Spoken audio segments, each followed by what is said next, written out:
guys, Willie and Murphy here, and welcome back to another episode on the classic Mini Sprite 1275 rebuild. So, in the previous episode, I managed to get the valve clearance done, and I started doing a few odds and sub jobs as well. So this is part / B. I know you don't love me like you say you do.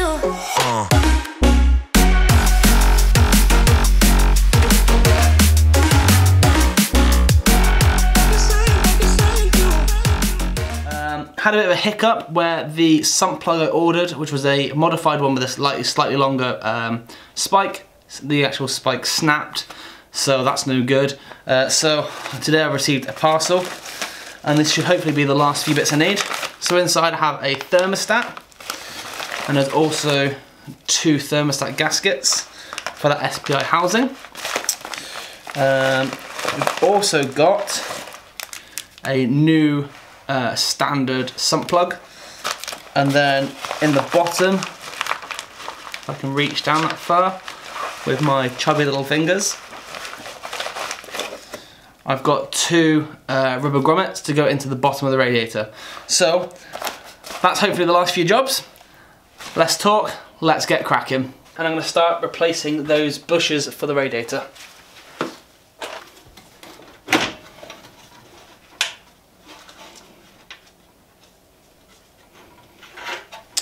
So, the old bush is pretty worn, just slides down that shaft pretty easily. The new bush should be nice and tight, should go in there nicely, and I should be able to have the bolts going through, and then the bushes should stop that radiator shaking about. So I'm going to do it without removing the radiator. I have just moved it slightly up, but I should be able to get my hand around the back to be able to place that in.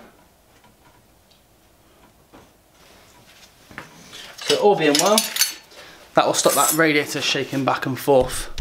It's pretty hard to see, but it's just straight through.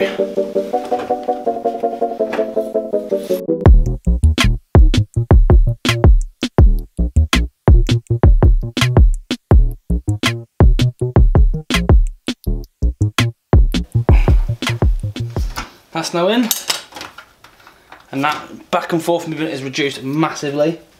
So let's put this plug back on.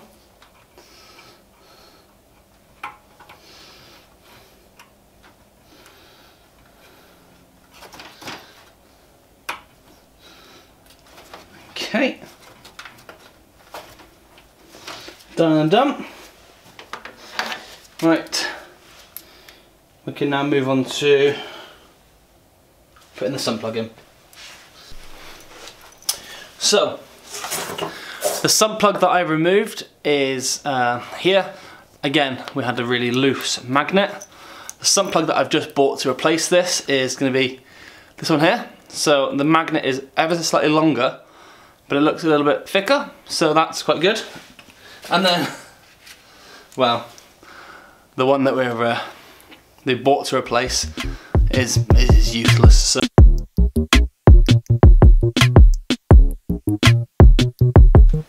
So when you're doing up these sump plugs, just bear in mind it's a really sort of quite fragile and soft metal you're screwing into. So you don't want to go too tight. The great saying, tight is tight and too tight is fudged. Let's keep it PG. Right, sump plug's done. Go back up the top now. We could focus on getting the thermostat together and getting that airbox and stuff back together as well. So thermostat is an 88-degree thermostat. It comes with a gasket, however, it only comes with one, so I've ordered 2 operated ones. So I've got the gasket to go on the bottom here, then the first of the 2 housings,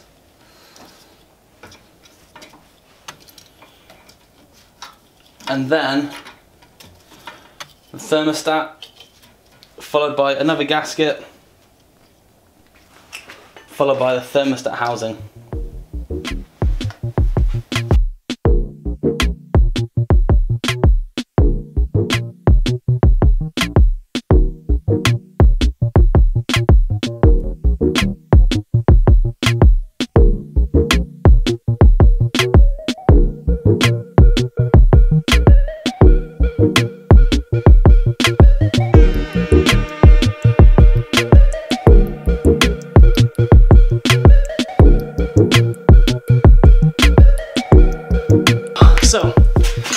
this rocker cover on as it is for now, because all I want to do is get a bit of oil inside the engine to start it up. I'll need to remove it again to be able to tighten down the cylinder head. So once that's tightened down, I'll put a new gasket on then.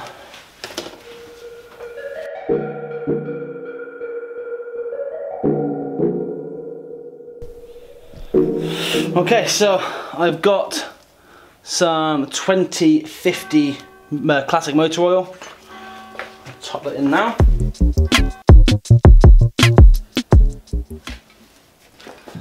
Absolute peanuts.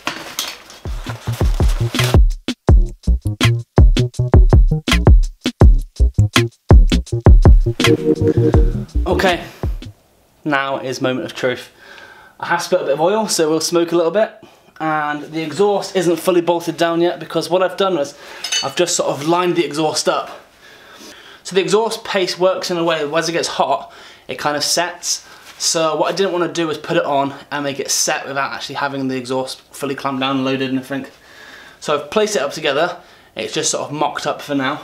And then once I can get it running properly, I'll make sure that that is all sealed up and ready to rock and roll. I'm really annoyed about that oil, but let's turn the key and see how we get on.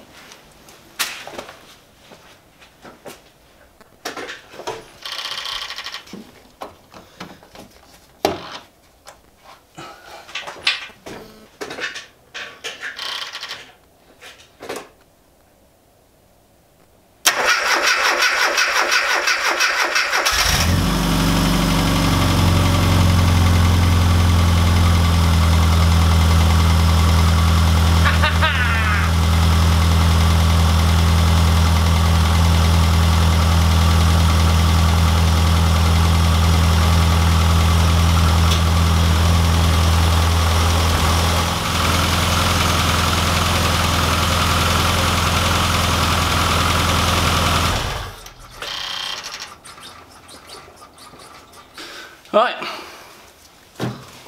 ooh. So I think we'll put that down to a great success. The engine started the first time. It is smoking a little bit because obviously there's oil over the exhaust, and there's absolutely nothing I can do about that. Plus, it is pretty bloody cold out here. So, right. One thing with these gaskets, the head gasket in particular, it has an adhesive cover over it. So what you want to do is make sure you run it up for sort of 30 seconds or so before you put any coolant in there. Now the aim for that is that you sort of melt the adhesive onto the head and onto the block to create a better seal. I think I've done that. That's sort of running for sort of 40 seconds to a minute or so. And yeah, it sounds really good. There's no tapping noises. It's just, yeah, shame it's smoking a bit, but once I get it down on the ground and the exhaust sealed up, I can do it outside. I can clean off the engine using a pressure washer, and that will sort of go. It'll also burn off over a period of time as well, so it's nothing really to worry about. It's just a bit annoying that I have actually done that. So I'm going to leave it here because it is very, very cold, as I say.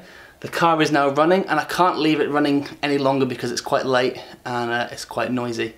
So I hope you've enjoyed this content so far. The car is now up and running. In the next episode, we will get the coolant in there and get the exhaust sealed up and hopefully get this car boxed off and finished. Thank you so much for watching, and I will see you guys in the next video. See you later.